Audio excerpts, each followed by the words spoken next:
오늘 이 시간에는 삶과 중심을 보시는 하나님이라는 제목으로 함께 말씀을 나누려고 합니다. 오늘 본문의 이제 49장의 이야기는 그 야곱이 그 자녀들을 한 명씩 한 명씩 이렇게 이름을 불러가며 축복하는 그런 장면이고요.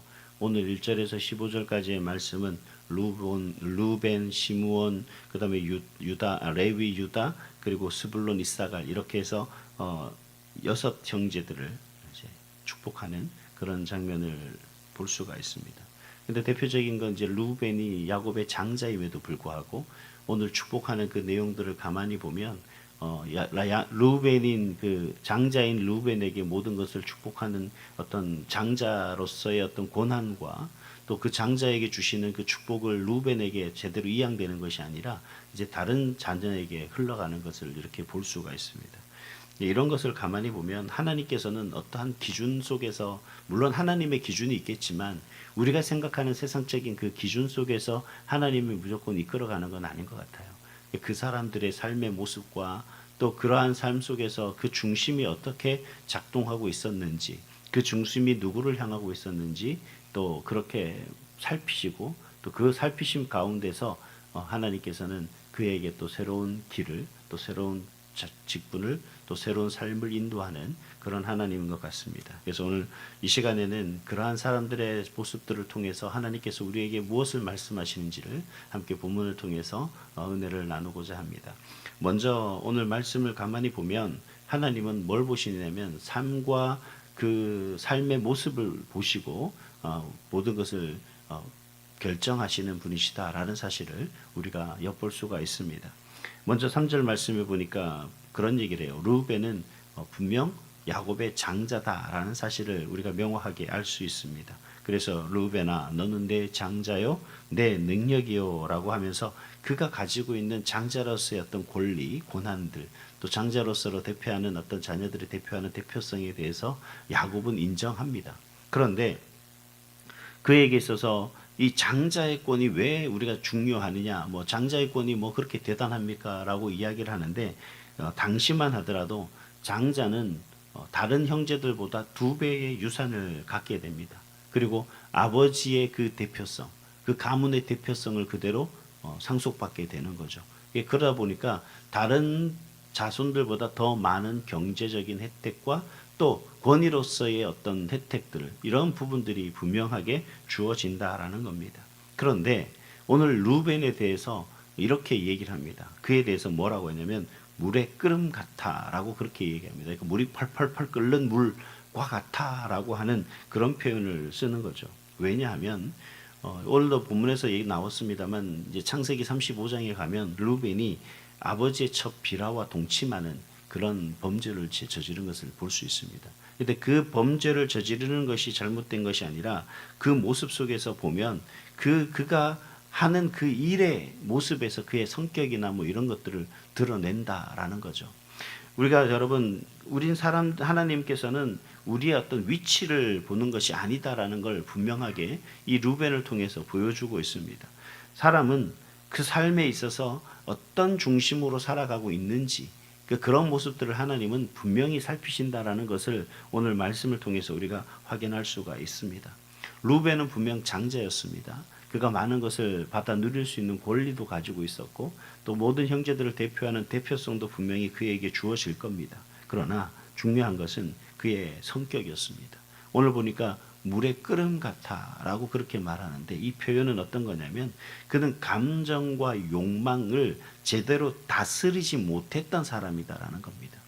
그의 모습 자체가 뭔가 좀 하나님이 원하시고 뜻하시는 그 삶의 모습에서 때로는 자제도 하고 절제도 할 수 있는 그러한 감정적인 어떤 모습들, 그의 성격적인 어떤 부분들을 잘 다스렸어야 됨에도 불구하고 장자로서 그러한 모습들이 어떻게 되는 거예요? 전혀 드러나지 않고 있었다라는 것을 보여주는 겁니다.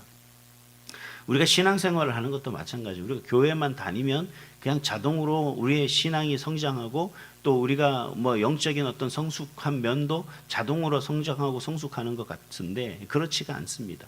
여러분 우리가 어렸을 때부터 우리가 뭔가를 자꾸 읽고 배우고 듣고 했던 것들이 우리 삶에 있어서 지식이 되고 지혜가 되는 것처럼 우리도 하나님의 말씀이나 우리의 믿음 신앙생활 속에서 자꾸 하나님을 바라보고 또 하나님과 더불어 교제하고 기도하는 이 모든 것들이 조금씩 축적되어 나가는 것이 바로 신앙의 성장과 성숙을 이루게 되는 그런 면모이거든요.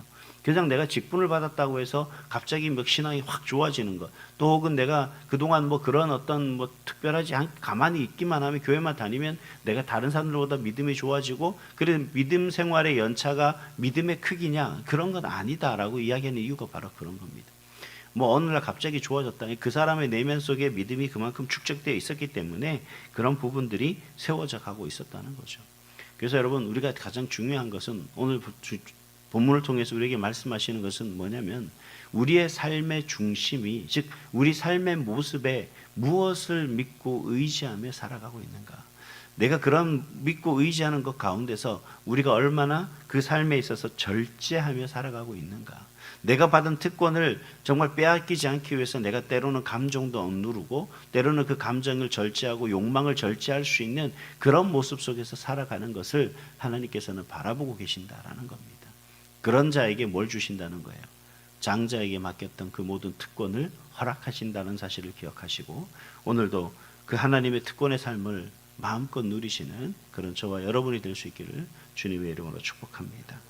또 한 가지는 뭐냐면, 하나님은 실패했다고 해서 그 인생을 외면하는 것이 아니다라는 사실입니다.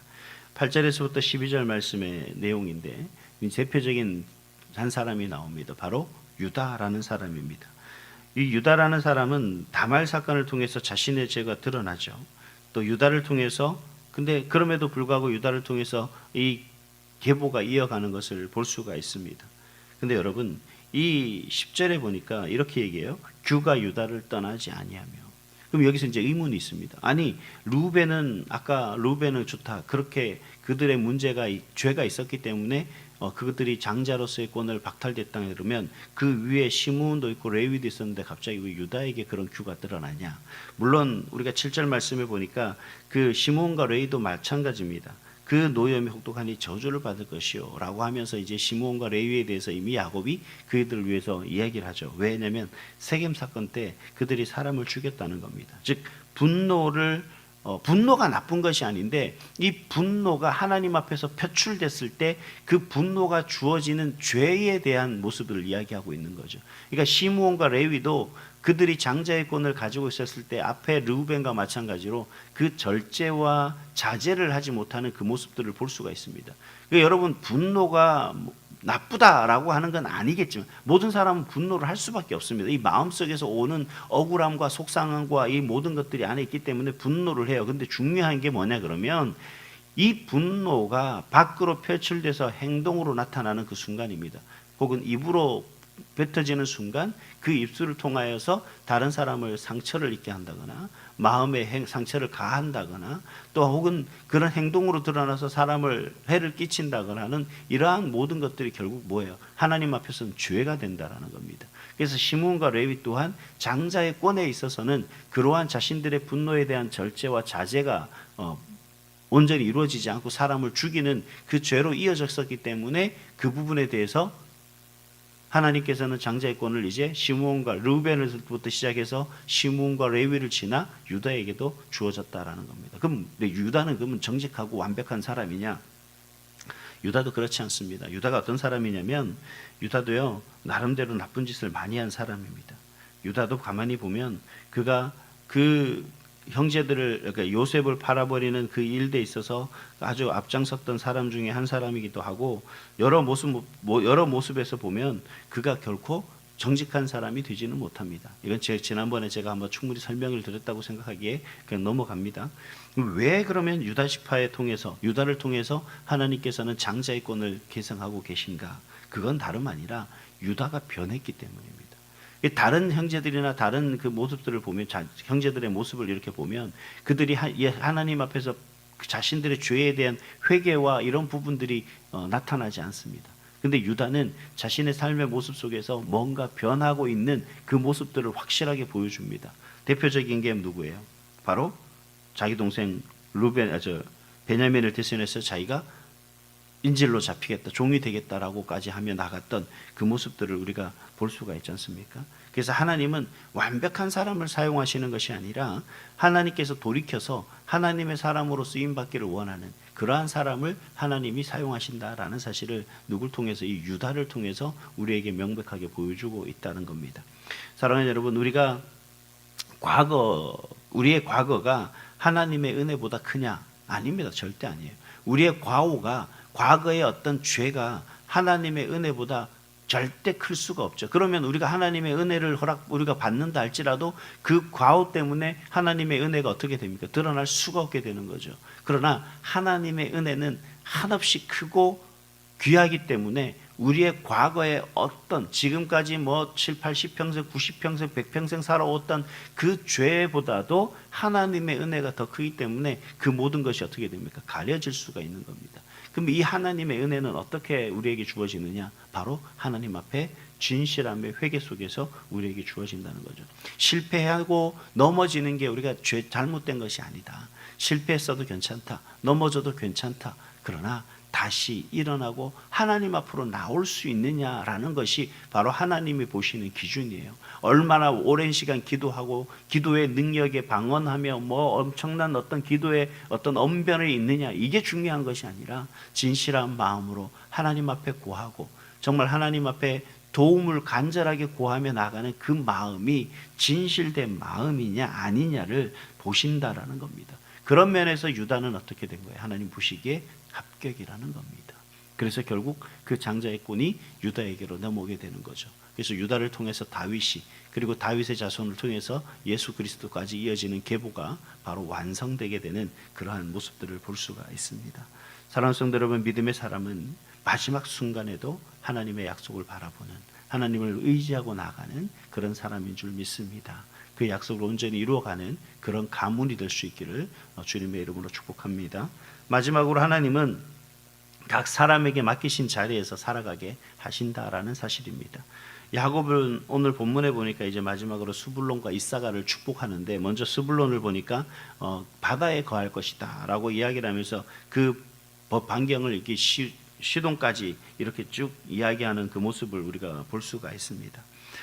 무슨 얘기냐면 그가 살아가는 삶의 의미에 있어서 어떤 확장된 삶에까지 그의 인생을 이렇게 축복하는 그런 내용들을 볼 수 있고요. 이사갈 같은 경우는 양의 우리 사이에 꿇어앉은 건장한 낙이다, 이제 이렇게 얘기를 합니다. 아마 이사갈도 나름대로 강한 사람이지만 아마 평안함을 선택하는 그런 사람의 모습을 표현하고 있는 것 같습니다.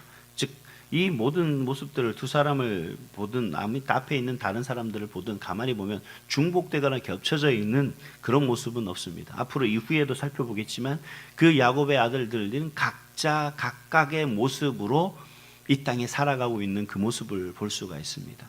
왜 이렇게 하나님께서는 다른 사람, 각자 다른 자리와 그리고 각자 다른 역할을 우리에게 주셨을까? 어떤 사람은 앞에 서는 사람이 있는가 하면, 또 어떤 사람은 묵묵히 섬기는 사람이 있고, 또 어떤 사람은 아무 말 없이 조용히 따라가는 사람이 있는가 하면, 또 어떤 사람은 넓게 영향력을 펼치는 사람이 있습니다. 또 어떤 사람은 뭔가 뒤따라가면서 꼭 한마디 두 마디씩 하는 사람이 있는가 하면, 또 어떤 사람은 늘 그들에도 조용하게 그냥 지켜만 보고 있는 사람이 있다라는 거죠. 그러니까 각각 사람들이 그 사람의 성격이 거나 그 사람의 성격이 잘못된 것이 아니라 각각의 역할과 위치가 있다라는 것을 우리가 인정하도록 하나님께서는 말씀하시는 겁니다. 그의 삶과 그의 성격이, 그 모든 삶의 모습 속에서 살아가는 그들이 그 자리에 있기 때문에 모든 것이 조화가 되는 거죠. 여러분, 이 세상의 모든 사람들이 아무 말 없이 묵묵히 입 닫고 있다 그러면 누가 그 사람들을 이끌어 가겠습니까? 누가 앞서서 그 사람들을 행하게 하는 거죠. 여러분, 우리가 어떤 때 가만히 보면 그런 사람이 있습니다. 여러분, 친구들 중에 꼭 한 사람이 뭐냐면 다들 그냥 조용히 차 마시고 있다가 갑자기 한 사람이 야, 오늘 어디 가자, 꼭 가보자, 막 그렇게 서둘러서 뜻하지 않게 또 어느 곳으로 하루쯤 여행을 다녀오는 그런 경우가 생기죠. 근데 갔다 오면 어떤 생각이 드냐면 그 사람 아니었으면 그런 여행을 못했을 것 같아요. 또 어떤 사람은 꼭 뭔가를 그걸 먹으러 가야 된대요. 그런데 어떻게 됩니까? 결국 어쩔 수 없이 쫓아가다 보면 그날 뜻하지 않게 맛있는 것을 또 먹고 올 수가 있는 거고요. 누군가가 그러한 사람이 있기 때문에 다른 사람들을 이끌어 가는 거예요. 그 사람은 그 역할을 잘 하고 있는 겁니다. 또 아무 말 없이 또 동참하며 쫓아가지만 또 쫓아가는 사람이 있기에 그 앞서서 이끄는 사람을 또 그 모든 일들이 이루어져 가는 거죠. 여러분, 이 모든 것들 가운데서 우리가 그러면 어떻게 해야 됩니까? 그런 사람들을 판단하고 그런 사람들을 구별하고 분별하라는 것이 아니라 우리는 하나님의 맡기신 자리에서 내가 어떻게 행하고 있는가가 중요한 겁니다. 내가 그 사람들을 판단하는 자리가 있는 것이 아니라 그 자리에서 내가 맡겨진 내 모습이 어떤 거냐. 그냥 나는 그런 것을 뭐 나서진 것조차 좋아하지 않고 그냥 뭐 한다 그러면 묵묵히 쫓아가면, 여러분 그것에 대해서 비난과 비판하지 말고 또 쫓아가는 역할을 잘 감당해 주면 그 역할을 내가 잘하고 있는 거예요. 중요한 것은 그 자리에서 내가 하나님께 충성을 하고 있느냐 하는 겁니다. 여러분, 오늘 이 자리가 바로 여러분이 하나님께 충성하는 그 자리가 될 수 있기를, 또 오늘 한날의 삶이 하나님 앞에 충성을 다하는 그 자리에 될 수 있기를 주님의 이름으로 축복합니다. 사랑하는 성도 여러분, 우리도 언젠가 인생의 마지막에 서게 될 겁니다. 언제일지는 모르겠지만 그때 가장 중요한 것은 내가 얼마나 하나님 앞에 어떤 모습으로 살았느냐가 가장 중요할 것 같습니다.